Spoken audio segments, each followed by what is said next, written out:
சூரா முஸ்ஸம்மில்.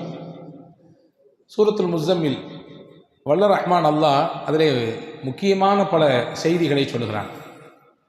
குறிப்பாக முதல் செய்தி என்னவென்றால், முஹம்மது நபி ஸல்லல்லாஹு அலைஹி வஸல்லம் அன்னவர்களின் சிறப்பு பெயர் தான் முஸ்ஸம்மில் என்பது. எங்கேயுமே அல்லாஹ் குர்ஆனில் நீங்கள் திருப்பி பாருங்கள், யா முஹம்மத் என்று அழைத்தானா என்று பாருங்கள். யா என்ற வார்த்தை இருக்கிறதே அழைப்புக்கான வார்த்தை. அரபியில் ஒருவரை அழைக்க வேண்டும் என்றால் அப்துல்லா அப்படின்னு கூப்பிடுறோம்ல, ஃபாத்திமா அப்படி கூப்பிடும். இதே மாதிரி ஒரு அரபியில் ஒருவரை கூப்பிட வேண்டும் என்றால் யா அப்துல்லா, அப்துல்லாவே, யா முஹம்மத், முஹம்மதே என்று அழைப்பார்கள். அல்லாஹ் குர்ஆன் மொத்தத்திலையும் நீங்கள் ஃபாத்திஹாவிலிருந்து எடுத்துக்கொள்ளுங்கள் நாஸ் வரை எங்கேயும் அல்லாஹ் ரசூலுல்லாவை பெயரை சொல்லி அழைக்கவே இல்லை, யா முஹம்மது என்று அழைக்கவில்லை. என்ன காரணம் எழுதுறாங்கன்னா, முஹம்மது ஸல்லல்லாஹு அலைஹி வஸல்லம் மீது அல்லாஹ் வைத்த தனி மரியாதை, அவர்களுக்கும் நாயகத்திற்குமான அல்லாஹ்விற்குமான தொடர்பு, அந்த பிரியம், அந்த பாசத்தின் வெளிப்பாடு. ஒருத்தவரை அவருக்கு இருக்கக்கூடிய இயற்பெயரை விட்டுட்டு அவருக்கான சில அடையாள பெயர்கள் இருக்கும், செல்ல பெயர் இருக்கும், அதை கூப்பிட்டு அழைப்பதன் மூலமாக அவருக்கும் நமக்குமான நெருக்கத்தை அது வெளிப்படுத்தும். நம்ம வீட்டில் 4-5 பிள்ளைங்க இருக்கும், ஆனால் குட்டின்னு சொல்லி கடைசி பிள்ளைய கூப்பிடுவோம் இல்லையா? ராஜா என்று சொல்லி அழைப்போம், செல்லம்மான்னு சொல்லுவோம். என்ன அர்த்தம்? அதுக்கு வேற பேர் வச்சிருப்பாங்க. அந்த குழந்தையின் மீது நமக்கு இருக்கக்கூடிய பிரியத்தை அது வெளிப்படுத்துகிறது.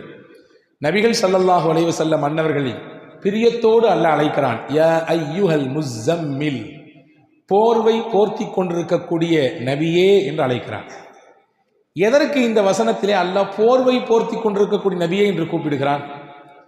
இந்த வசனத்தின் பின்னணி என்ன என்றால், வரலாற்று ஆசிரியர்கள், திருக்குர்ஆனுடைய விரிவுரையாளர்கள் சொல்கிறார்கள், முஹம்மது ஸல்லல்லாஹு அலைஹி வஸல்லம் அவர்களுக்கு முதலாக திருக்குர்ஆனில் சில வசனங்கள் இறங்கியது. முதல் இறங்கிய அத்தியாயம் இக்ரா பிஸ்மி ரப்பிக்கல்லதி ஹலக், சூரா அலக்கினுடைய முதல் 5 வசனங்கள்.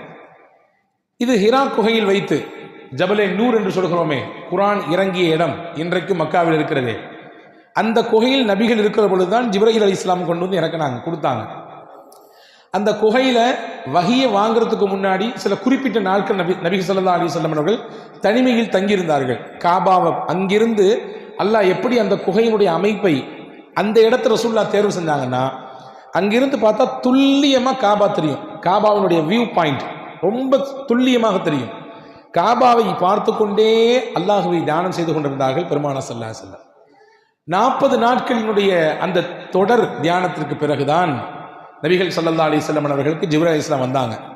இன்னும் சில அறிவிப்புகளில் இருக்கிறது, நபி ஸல்லல்லாஹு அலைஹி வஸல்லம் நபித்துவம் பெறுவதற்கு 3 வருடத்திற்கு முன்பாகவே அந்த ஜபல் நூருக்கு போயிட்டு வரக்கூடிய அந்த வழக்கத்தை, அடிக்கடி தனிமையில் போய் உட்கார்ந்து திக்ர் செய்வது, அல்லாஹ்வை தனிமையில் ஓர்மைப்படுத்துவது, இதை செய்து கொண்டிருந்தார்கள் என்ற குறிப்பும் இருக்கிறது. சரி, நான் சொல்ல வர செய்தி என்னன்னா, வசனங்கள் முதலில் சில இறங்கி இருக்கிறது. ஜிப்ரீல் அலைஹிஸ்ஸலாமை தன்னுடைய சொந்த உருவத்தில் நபி ஸல்லல்லாஹு அலைஹி வஸல்லம் பார்த்தாங்க. உங்களை மாதிரி என்ன மாதிரி தோற்றம் இல்லை. ஜிப்ரீல் அலைஹிஸ்ஸலாம் அல்லாஹுவின் வஹியை உலகத்தில் இருந்த ஒட்டுமொத்த நபிமார்களுக்கும் இறக்கியவங்க.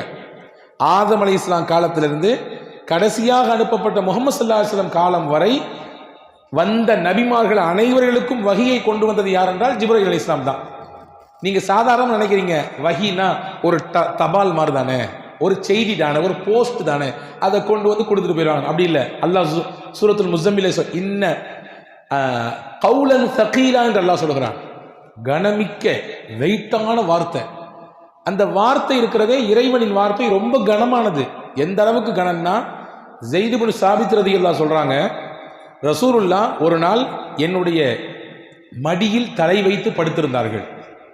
அந்த நேரத்தில் அவர்களுக்கு வஹி வந்தது போன்று நபிகள் உணர்ந்தார்கள். மேனியெல்லாம் வேர்த்தது. ரசூல் ஸல்லல்லாஹு அலைஹி வஸல்லமுடைய உடம்பெல்லாம் அப்படி வேர்வை பூத்து நிற்குது. அது மட்டும் இல்லை, நல்லா போய்கிட்டு இருந்த அந்த உறக்கம் திடீரென்று விழித்தார்கள். என் காலு வலிக்கிற வலியை பார்த்தா எனக்கு என்ன பயம் ஏற்பட்டு போச்சுன்னா, நபி ஸல்லல்லாஹு அலைஹி வஸல்லம் தலை இருக்கக்கூடிய அந்த பகுதி, அந்த எலும்பு அப்படி ஒடிஞ்சிருமோன்னு பயப்பட்டேன். உள்ள இருக்கிற எலும்பு சுக்குநூறாக உடைந்து போய்விடுமோ என்று அச்சப்பட்டேன். அந்த அளவுக்கு வெயிட். கொஞ்ச நேரத்துக்கு பின்னாடி எந்திரிச்சாங்க, வேர்வையை தொடச்சாங்க. ஜிப்ரீல் வந்துட்டு போனாரு, சில வசனங்களை கொடுத்துட்டு போனாலும் சொன்னாங்க. என் மேனியில், என்னுடைய உடலில் நாயகத்தின் தலை துண்டு மட்டும்தான் இருந்துச்சு. அதையே என்னால் தாங்கிக்க முடியலன்னா, ரசூலுல்லாஹ் அந்த வஹியை எவ்வளவு தூரம் அதை உள்வாங்குவாங்க, எவ்வளவு கனமாக இருக்கும் அது. அந்த கனமான வார்த்தைகளை கொண்டு வந்து தரக்கூடியவர்கள் தான் ஜிப்ரீல் அலைஹிஸ்ஸலாம். அதனால அவங்க தோற்றமே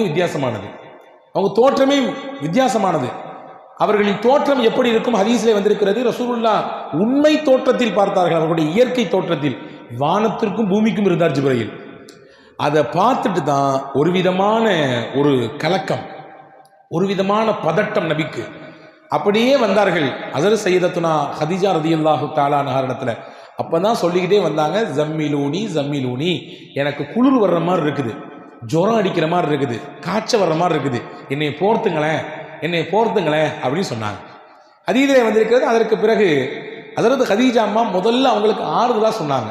பொதுவாகவே கணவன்கிட்ட மனைவி சில விஷயங்கள் சொன்னாலும் அல்லது மனைவிட்ட கணவன் 4 வார்த்தை ஏதாவது சொன்னாலும் முதல்ல ஆசுவாசப்படுத்தணும், நிதானத்துக்கு முதல்ல அவரை அடைய வைக்கணும், அந்த அம்மாவை முதல்ல நிதானப்படுத்தணும், அதுக்கு அடுத்து மற்ற விஷயங்கள்லாம் சொல்லிக்கலாம். இந்த அம்மாட்ட வந்து ரசூல் ஸல்லல்லாஹு அலைஹி வஸல்லம் என்னைய போத்துங்களேன், எனக்கு ஒரு மாதிரி இருக்குன்னு சொன்ன உடனே முதல்ல ஹஸரத் ஹதீஜா அம்மா சொன்னாங்க, கல்லா லா யுஹ்ஸிக அல்லாஹு அபதா, நபியே நீங்கள் பதட்டப்படுற மாதிரி ஒன்றும் நடக்கலை, அல்லாஹ் உங்களை ஒரு காலம் கைவிடவே மாட்டான், நீங்கள் வந்து பதட்டப்பட தேவையில்லை. காரணம் என்னன்னா உங்களிடத்துல நிறைய சிறப்பு தன்மைகள் இருக்கிறது. முக்கியமாக தஸிலுர் ரஹிம, உறவை இணைந்து வாழக்கூடியவர்கள் நீங்கள். சொந்தம் வேணும்னு நினைக்கிறீங்க, சொந்தக்காரங்களையெல்லாம் சேர்த்துக்கிறீங்க. ஒன்று வத்தஹ்மீலுல் கல்ல, பிறருடைய சிரமத்தை நீங்க சுமக்கிறீங்க. இன்னைக்கு நம்ம சிரமத்தை நம்ம சுமத்துக்கே பெரிய கஷ்டமா இருக்கு, அதுவே பெரிய பாரமா இருக்கு. ரசூலுல்லாஹை பற்றி நபிகளின் துணைவியார் எந்த அளவுக்கு புரிஞ்சு வச்சிருந்தாங்க பாருங்க. பிறரின் சுமையை உங்க தோள் மேல போட்டு சுமக்கிறீங்க, அதை நீங்க எடுத்துக்கிறீங்க, அதை இன்முகத்தோடு எடுத்துக்கிறீங்க. 2 வத்துக்ரிஜு வைஃப், வீட்டுக்கு விருந்தினர் வந்தால் நீங்கள் உபசரிக்கக்கூடிய உபசரிப்பு என்ன உபசரிப்பு, விருந்தினரை நீங்கள் எவ்வளவு சிறப்பாக கண்ணியப்படுத்துறீங்க. ஒரு முஸ்லீம்னா வரக்கூடிய விருந்தினரை, தன் வீட்டுக்கு வரக்கூடியவர்கள் அவ்வளவு சிறப்பாக உபசரிக்கணும். நினைக்க வேண்டாம் நம்ம சிறப்பாக உபசரிச்சுட்டா நிறைய குறைஞ்சு போயிருமே என்று. ரசூலுல்லாஹ் அந்த புரிதலை மாற்ற சொல்றாங்க. நீங்க நினைக்காதீங்க உங்க வீட்டுக்கு விருந்தாளி வந்தா நம்மள்ட்ட இருக்கக்கூடிய காசு அல்லது சாப்பாட்டுல பெரிய பகுதி காலியாக போகுதுன்னு நினைக்காதீங்க.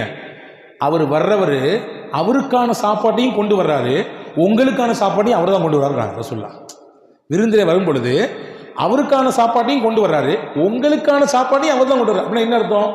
உங்க வீட்டில் பரக்கத்தை அவர் கொண்டு வர்றாரு. நாங்கள் ரசூலுல்லாஹ் ஸல்லல்லாஹு அலைஹி வஸல்லம் இப்போ இதை சிறப்பாக புரிஞ்சு வச்சிருந்தாங்க. எனவே விருந்தினர்களை சிறப்பாக கவனித்தீர்கள் நீங்கள். 4வது பண்பு சொன்னாங்க, ஒத்துஈனு அலா நவாஇபில் ஹக்கி, சத்தியத்தில் இருக்கக்கூடியவர்களுக்கு, கஷ்டத்தில் இருக்கக்கூடியவர்களுக்கு நீங்கள் உதவி செய்கிறீர்கள், உதவியாளராக இருக்கிறீங்க. இந்த பண்புலாம் உங்கள்கிட்ட இருக்கிறதுனால நபியை உங்களை அல்லாஹ் கைவிட மாட்டான், நீங்கள் கவலைப்படாதீங்க, வருத்தப்படாதீங்கன்னு சொல்லி ரசூலுல்லாஹ்வை ஆறுதல் படுத்தி தன்னுடைய சொந்தக்காரர் வரக்கத் இப்னு நௌஃபல் இடத்திலே கூட்டி போய் அதுக்கடுத்து என்னென்ன நடந்துச்சு அப்படிங்கிறத வரலாறு நீளமாக சொல்லுகிறது. இங்கே நான் சொல்ல வரக்கூடிய செய்தி, ரசூலுல்லாஹ்வுக்கு பதட்டம் ஏற்பட்டு அப்படி ஒரு விதமான குளிர் ஜுரத்தில் இருந்த பொழுதுதான் அல்லாஹ் சொன்னான், யா அய்யுஹல் முஸம்மில், போர்வை போர்த்தி கொண்டிருக்கக்கூடிய நபியே, என் அன்பு நபியே, கும், நீங்கள் எழுந்திருங்கள், குமில் லைல இல்லா கலீலா, இரவில் ஒரு பகுதியில் எழுந்து என்னை வணங்குங்கள், கொஞ்ச நேரம் அல்லாஹ்விற்காக வேண்டி நீங்கள் எழுந்து வணங்குங்கள் என்று அல்லாஹ் அப்படியே வரிசைப்படுத்தினான். முஸம்மிலை இந்த வார்த்தையை சொல்லி அல்லாஹ் அழைப்பதற்கு இன்னும் சில காரணங்கள் எழுதுகிறார்கள். வரலாற்றிலே தஃப்சீரிலே முஃபஸ்ஸீர்கள் எழுதுகிறார்கள், மக்காவினுடைய புறக்கணிப்பு, மக்காவில் பல்வேறு விதமான எதிர்ப்பு, இதெல்லாம் தாக்கு பிடிக்க முடியாமல் ரசூல் ஸல்லல்லாஹு அலைஹி வஸல்லம் ஒரு போர்வையை போத்திட்டு அப்படியே வீட்டுக்குள்ளேயே உட்காந்துட்டாங்க. இவ்வளவு தூரம் நம்ம செஞ்சோம், நல்லது செஞ்சோம், இந்த பயல்களுக்கு கண்ணு திறக்க மாட்டேங்குது, இவங்க இவ்வளவு தூரம் புறக்கணிக்கிறாங்களே, இவ்வளவு தூரம் நம்மளை வந்து அவமானப்படுத்துறாங்களே அப்படின்னு சொல்லி. அப்போ ரசூலுல்லாஹ் சொன்னா, நீங்கள் அதெல்லாம் பற்றி கவலையப்படாதீங்க, அவங்க புறக்கணிக்கிறாங்க, அவங்க ஏற்றுக்கலை, அவங்க சொல்ல பேச்சை கேட்க மாட்டேங்கிறாங்க, உங்களை உதாசீனப்படுத்துகிறாங்க, உங்களை வந்து துன்பப்படுத்துகிறாங்கன்னு சொல்லி நீங்கள் முடங்கிறாதீங்க, உங்கள் வேலையை நீங்கள் பார்த்துட்டே இருங்க. அவர்கள் செய்யக்கூடிய வேலை காரணமாக நீங்கள் முடங்கிவிட வேண்டாம், நீங்கள் இபாதத்தின் மூலம் இன்பம் காணுங்கள், என்னை வணங்குவதன் மூலம் இன்பம் காணுங்கள், அல்லாஹ் அவர்களின் விஷயத்தை அவன் பார்த்துக் கொள்வான். நீங்கள் வாங்க, என் பக்கத்தில் நெருங்கி வாங்க. அல்லாஹ் ஒரு முக்கியமான செய்தி இதில் சொல்கிறான், மனக்கவலை, சோர்வு, பிறரின் மூலமாக புறக்கணிக்கப்படுதல், நம்ம எவ்வளோதான் செஞ்சாலும் நம்மளை வந்து யாருமே கண்டுக்காத ஒரு நிலை ஏற்படுதல், இப்படிலாம் நீங்கள் உணர்ந்தீங்கன்னா வாழ்க்கையில் ரொம்ப ஃபீல் பண்ணிட்டு உட்காந்துடாதீங்க. உலகம் யதார்த்தம் அதுதான், என்ன செஞ்சாலும் கடைசியில் உலகம் உங்களை தூக்கி தான் எரியும், கடைசியில் கையை உதறி தான் விடும். அதை கண்டுலாம் நீங்கள் பார்த்து நீங்கள் டென்ஷன் ஆகிட்டு மனசால ஸ்ட்ரெஸ் ஏற்பட்டு நீங்கள் உட்கார வேண்டாம். இறைவன் பக்கம் நீங்கள் வந்து நின்று வணங்குங்கள், தொழுங்கள், இபாதத் செய்யுங்கள். அதுவே உங்களுக்கு மனதிற்கு பேர் ஆனந்தத்தை, பெரும் இன்பத்தை தரும் என்று அல்லாஹ் இதன் மூலமாக சொல்லித் தருகிறான். அன்பு சகோதரர்களே, அல்லாஹ் செல்லமாக அழைக்கிறான் முஸம்மில் என்று, அழகான பெயரை கொண்டு அழைக்கிறான். இங்கே பாருங்க, கவனிங்க. ரசூல் ஸல்லல்லாஹு அலைஹி வஸல்லம் சஹாபாக்களை அன்பொழுக கூப்பிட்டு இருக்கிறார்கள். அலி ரலியல்லாஹுடைய உண்மையான பேர் அலி. ஆனால் ரசூல்லா அன்பா கூடும்போது சொல்லுவாங்க அபுத்துராப்னு சொல்லுவாங்க, மண்ணின் தந்தைன்னு சொல்லுவாங்க. எதுக்கு சொன்னாங்கன்னா, ஒரு பின்னாடி ஒரு பெரிய வரலாறு இருக்குது. அவங்களுக்கும் அவங்க மனைவிக்கு மத்தியில் ஒரு சின்ன வாக்குவாதம், தகராறு ஏற்பட்டு கோச்சிக்கிட்டு வீட்டுக்கு வந்துவாங்க. அலி ரலியல்லாஹு இப்போ பள்ளிவாசலுக்கு போயிடுவாங்க. மஸ்ஜித் நபவியில் போய் மண் தரையில் படுத்துருவாங்க, வெறும் உடல். வீட்டுக்கு போன நாயகம் மகள்கிட்ட கேட்பாங்க, எங்கள் வீட்டுக்காரரு ஒரு சின்ன தகராறு, வீட்டை விட்டு வெளியே போயிட்டாரு. ரசூல்லா தேடி போய் அவரை பக்கத்தில் போய் உட்காந்து அவர் மேலே இருந்த மண்ணை ஃபுல்லாக கையால் தொடச்சி விட்டுட்டு அப்போ சொல்லுவாங்க, யா அபத்துரா கும், எந்திரிங்க, மண்ணின் தந்தையே எந்திரிங்கம்பாங்க. ரொம்ப பெரிய விஷயங்கள் இந்த வரலாற்றில் இருக்குது. ரொம்ப பெரிய பெரிய பாடங்கள் நமக்கு இருக்கிறது. மகள்கிட்ட பிரச்சனை நடந்திருக்கு வீட்டில். ரசூல்லா நேரடியாக மக வீட்டுக்கு போயிருக்காங்க. உன்ட்ட அப்படியா பேசினார் அவரு, என்ன ஏதுன்னு நான் கேட்குறேன், அவர் வரட்டும் பார்த்துக்கலாம் அப்படின்னு சொல்லலை. இன்னைக்கு இருக்கக்கூடிய சூழலை பார்க்கிறோம். ஒரு சின்ன ஃபோன் கால் தான், வாப்பா இந்த மாதிரி இந்த வந்துடுறம்மா, 400 கிலோமீட்டருக்கு அங்கிட்டு இருப்பாரு, இந்த வந்துடுறேன், அடுத்து பஸ் ஏறி வருவார் அல்லது கார் பிடிச்சு வருவார், என்ன ஏதுன்னு கேட்டு அதை பெரும் விவகாரமாக மாற்றக்கூடிய சூழலை பார்க்கிறோம். ரசூலுல்லாஹ் எந்த அளவுக்கு சமயோஜிதமாக நடந்துட்டாங்க பாருங்க. போய் நேர போய் உட்கார்ந்து அவர் முதல்ல முதுக தட்டி விடுறாங்க, மண்ணெல்லாம் தட்டி விட்டு, கும் யா அபத்துராப், எந்திரிங்க, ஒன்றும் பிரச்சனை இல்லை வாங்கன்னு சொல்லி கூட்டு போனாங்க. ஹதீஸ்ல வருது, அலிரலியல்லாஹு சொன்னாங்க, என் பேர் சொந்த பேரை ரசூலுல்லாஹ் கூப்பிடுறதை விட ரசூலுல்லாஹ் வச்ச பேர் எனக்கு அபுத்துராப், செல்ல பேர், அது எனக்கு ரொம்ப பிடிக்கும், எல்லாருமே அந்த பேரை சொல்லி கூப்பிடுங்கன்னாங்க ரசூலுல்லாஹ். ஒரு சஹாபி இருந்தாங்க, அந்த சஹாபி பேர் ஹுதைஃபா. அவங்க நல்லா தூங்குவாங்க, படுத்தா, சில பேர் அப்படித்தானே, படுத்த உடனே தூங்கிடுவோம், இடம் பொருள்லாம் கிடையாது. அது ஒரு பெரிய பாக்கியங்க, அது ரொம்ப கஷ்டமாக நினைக்க வேண்டாம். எந்த இடத்துல படுத்தாலும் தூக்கம் வருதுன்னா நீங்கள் நல்லா இருக்கீங்கன்னு அர்த்தம், ஆரோக்கியமாக இருக்கீங்கன்னு அர்த்தம். இல்லை நான் என் வீட்டில் படுத்தாதான், அது என் வீட்டில் என் பெட்டில் படுத்தாதான், அது ஏசி போட்டால் தான், இல்லை அப்படிலாம் சொன்னீங்கன்னா ஏதோ ஒரு கோளாறு இருக்குன்னு அர்த்தம். எங்கே படுத்தாலும் நிம்மதியாக தூக்கம் வருதா, அல்லாஹ்வுக்கு ரொம்ப நன்றி செய்யணும், சுக்ரியா செய்யணும். இந்த சஹாபி இருக்கிற ஹுதைஃபா ரலியல்லாஹு எங்கே படுத்தாலும் தூங்கிடுவார். ரசூல் ஸல்லல்லாஹு அலைஹி வஸல்லம் அவரை கூப்பிடும் பொழுது நவ்வாம் அப்படின்னு கூடுவாங்க.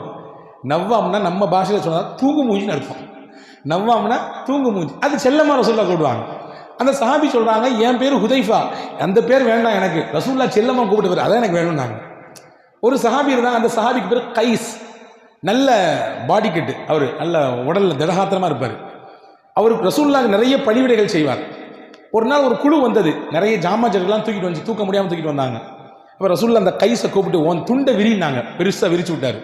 ஜாமானுக்கு ஃபுல்லாக அள்ளி போட்டார். அள்ளி போட்டாங்க.